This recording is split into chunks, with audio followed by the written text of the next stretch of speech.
ಎಲ್ಲರಿಗೂ ಜ್ಯೋತಿರ್ಭೀಮೇಶ್ವರ ಹಬ್ಬದ ಶುಭಾಶಯಗಳು. ಆಷಾಢ ಮಾಸ ಮುಗಿಯುತ್ತಿದ್ದಂತೆ ಪ್ರಪ್ರಥಮವಾಗಿ ಬರುವ ಹಬ್ಬ ಭೀಮನ ಅಮಾವಾಸ್ಯೆ.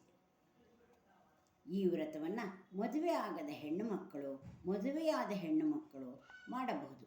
9 ಎಳೆಯ ದಾರದಲ್ಲಿ 9 ಗಂಟುಗಳನ್ನು ಹಾಕಿದರೆ ನವಗ್ರಹ ಪ್ರತೀಕವಾಗಿ, 12 ಗಂಟುಗಳನ್ನು ಹಾಕಿದರೆ 12 ಜ್ಯೋತಿರ್ಲಿಂಗಗಳ ಪ್ರತೀಕವೆಂದು ದಾರದಲ್ಲಿ ಗಂಟನ್ನು ಹಾಕುತ್ತಾರೆ.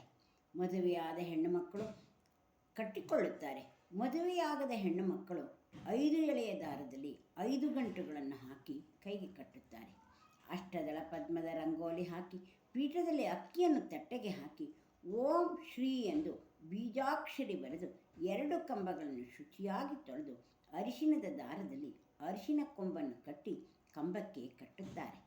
ಮಧ್ಯ ಗಣಪತಿ, ಶಿವ, ಪಾರ್ವತಿ ವಿಗ್ರಹ ಇಟ್ಟು ಸಂಕಲ್ಪದೊಂದಿಗೆ ಶಾಸ್ತ್ರೋಕ್ತವಾಗಿ ಪೂಜಿಸಬೇಕು.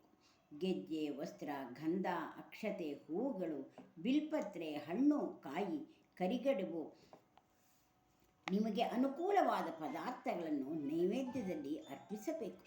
ಗೆಜ್ಜೆ, ವಸ್ತ್ರ, ಅರಿಶಿಣ, ಕುಂಕುಮ, ಚಂದ್ರದಿಂದ ಪೂಜಿಸಬೇಕು. ದೀಪಕ್ಕೆ ಒಂದರಲ್ಲಿ ಎಣ್ಣೆ, ಒಂದರಲ್ಲಿ ತುಪ್ಪವನ್ನು ಹಾಕಿ ಜ್ಯೋತಿರ್ಭೀಮೇಶ್ವರ ವ್ರತವನ್ನು ಮಾಡಬೇಕು. ಈ ಹಬ್ಬ ಹೆಣ್ಣು ಮಕ್ಕಳ ಸೌಭಾಗ್ಯಕ್ಕಾಗಿ ಮಾಡುವ ಹಬ್ಬ.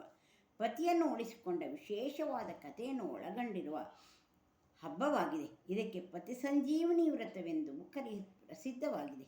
ಜ್ಯೋತಿಯಲ್ಲಿ ಶಿವಪಾರ್ವತಿಯರನ್ನು ಕಾಣುವುದರಿಂದ ಜ್ಯೋತಿರ್ಭೀಮೇಶ್ವರನೆಂದು ಹೇಳುತ್ತಾರೆ.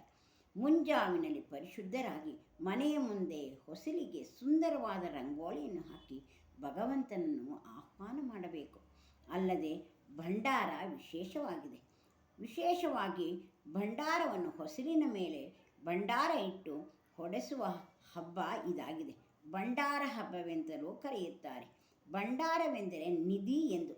ಹಾಲಿಗೆ ಅರಿಶಿಣ ಸ್ವಲ್ಪ ಹಾಕಿ ಗೋಧಿ ಹಿಟ್ಟಿನಿಂದ ಕಲಸಿ ಸಣ್ಣ ಚಪಾತಿಯಂತೆ ಹಾಳೆಗಳನ್ನು ಮಾಡಿ ಅದರಲ್ಲಿ ಮುತ್ತು, ರತ್ನ, ನಾಣ್ಯಗಳು ಹಾಗೂ ಸಿಹಿ ಹೂರಣವನ್ನು ಹಾಕಿ ದುಂಡಗೆ ಮಾಡಿ ಭಂಡಾರವನ್ನು ತಯಾರಿಸಿ ಅದನ್ನು ಖಡ್ಗದಿಂದ ಹೊಡೆಯುವ ಪದ್ಧತಿಯನ್ನು ಸಹ ಇದೆ.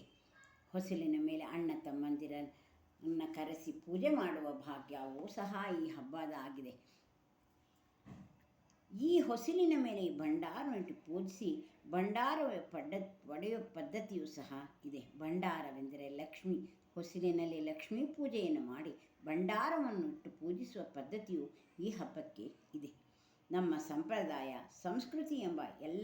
ಸಂಸ್ಕೃತಿಯೆಲ್ಲ ಈ ಎಲ್ಲ ಹಬ್ಬಗಳಲ್ಲೂ ಒಂದೊಂದು ರೀತಿಯನ್ನು ತಿಳಿಸುತ್ತದೆ. ನಮ್ಮ ಹಬ್ಬಗಳು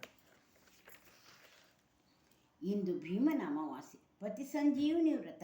ಆ ಉಮಾಮಹೇಶ್ವರರು ಎಲ್ಲರಿಗೂ ಸಕಲ ಸೌಭಾಗ್ಯವನ್ನು, ಸಂಪತ್ತನ್ನು ಕೊಟ್ಟು ಕಾಪಾಡಲೆಂದು ಆ ಪರಮೇಶ್ವರನಲ್ಲಿ ಪ್ರಾರ್ಥಿಸುತ್ತೇನೆ.